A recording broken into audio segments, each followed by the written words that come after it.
2000 onward? Oh, okay. The good news here is that we joined the WTO, so we open more doors for all kind of business, and we welcome international investor.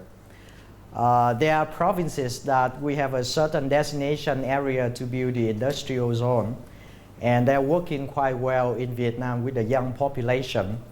And what we need is before you invest anything, so you need to prepare for the training budget for the people here to work in an international environment.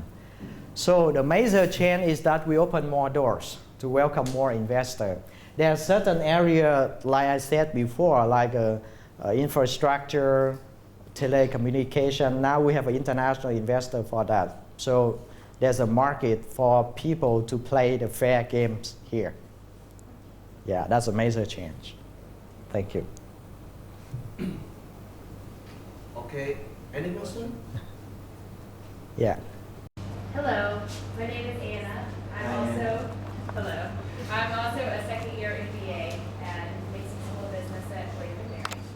My question is, since you have opened more doors for international investors, what's the sentiment that the Vietnamese have towards internationals who would like to start a company here? Or do you welcome them, or is it better to partner with someone who is Vietnamese to start a new company here? That's a good question. I like that. Well, we welcome the international investor, whether through the firm of joint venture or you can be 100% owned as a foreigner on business in Vietnam, which is fine. And we are playing the fair games. There's no, what you call prejudice or what? Prejudice between the players in the games. We welcome on. If Japan offer fantastic technology, we welcome Japan. If German offer fantastic management thing, we welcome Germany. Or if US offer fantastic sales and marketing in the international market, you produce, like we have a Nike, we have a lot of US companies in Vietnam. They are doing quite well here. And there's no prejudice between the investor. Hi, I'm Angela. Hi. I'm a first year at William & Mary. This builds on Anna's question a little. I was wondering when, hopefully in the future, we'll have the opportunity to work with people that are international, particularly from Vietnam. And I was wondering if there is it preferred that we can speak the language, or is it preferred that we do business in English? And what assumptions should we make when we're starting to do business together? Okay, that's great. Young people, young Vietnamese people, we speak English. But you will have a more advantage if you can speak local language, which is Vietnamese. And I have many American friends who speak perfect Vietnamese.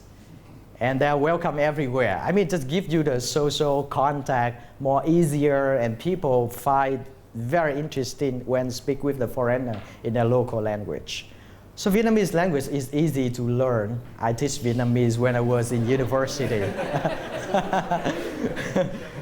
So stay in contact with me if you want to learn Vietnamese, okay? Find me on Facebook, okay? And so one day Mr. Hùng will invite you come to his restaurant, Bukran Day, okay? Oh, okay. Why not, right? Well, for on the country in the world, if you can speak the local language, that's a plus, that's an advantage. It's the same. But we can still use English to work in the international environment. Okay, thank you.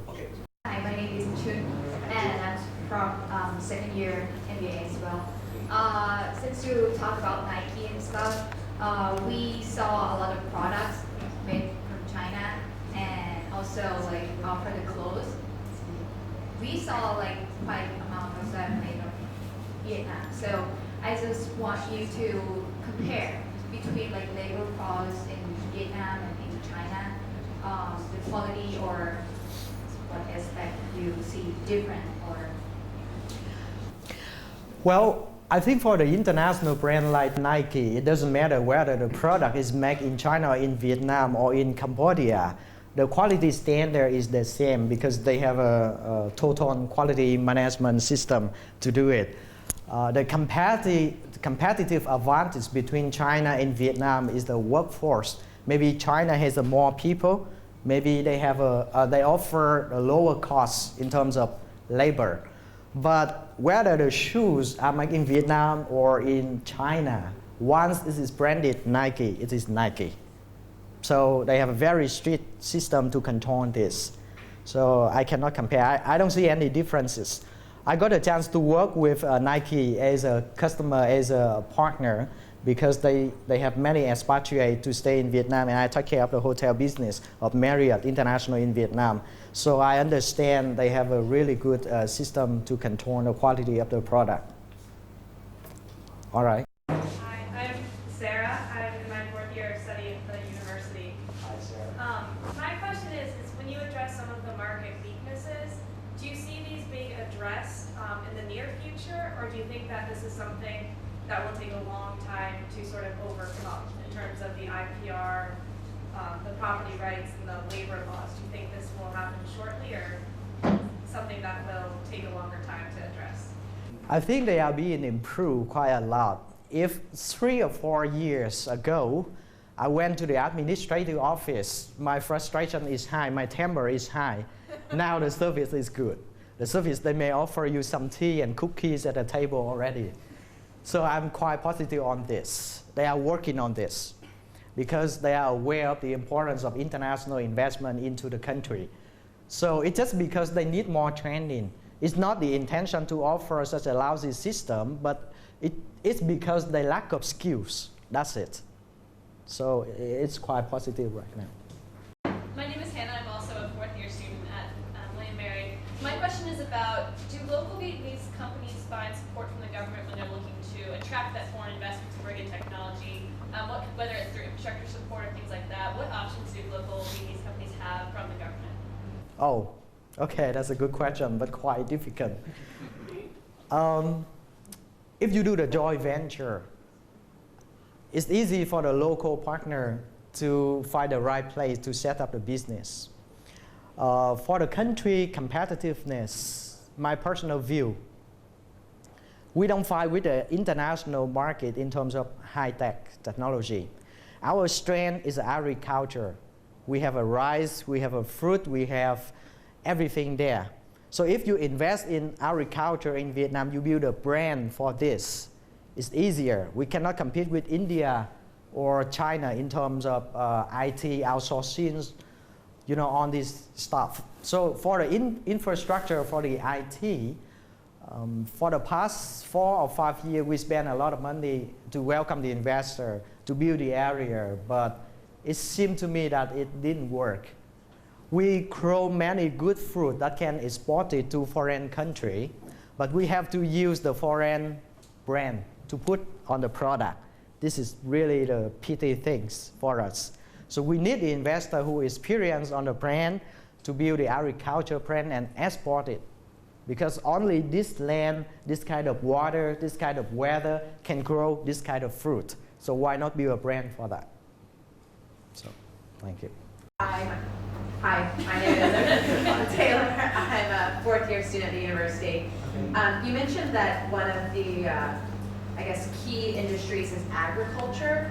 As foreign direct investment continues to increase, what other industries do you see growing other than agriculture?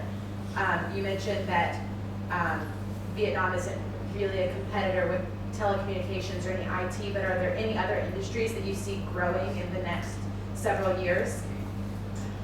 Well, I see the manufacturing. You have a factory in other countries in Southeast Asia, let's say China, Indonesia, Malaysia. We have lands to build factory.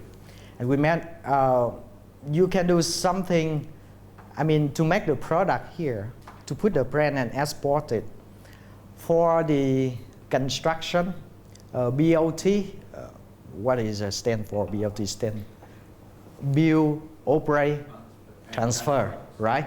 So this is the area where you can invest because we need more roads, more ports, more airport. And if you can invest on this, that's still the area. It's different from the well-developed country. So that's the area where you can generate more future profit. Thank you. Hi, my name is Robert, and I'm a fourth year at William & Mary. I was interested in your case with restaurant business. As a marketing student, you said that you made a mistake with finding the right target market with the restaurant. How has market research changed since then? Do you think there's more information available? And what resources are out there that you use when consulting and that some of the businesses nowadays are using? That's a good question. Thank you. For the market in Vietnam, you do the restaurant business, it's important not to target to the correct market segmentation. You need to target to really high profile customer, or you have to do a very low profile of customer. Don't stay in the medium. What we did is we're not really up there, we're not really down there, we stay in the medium.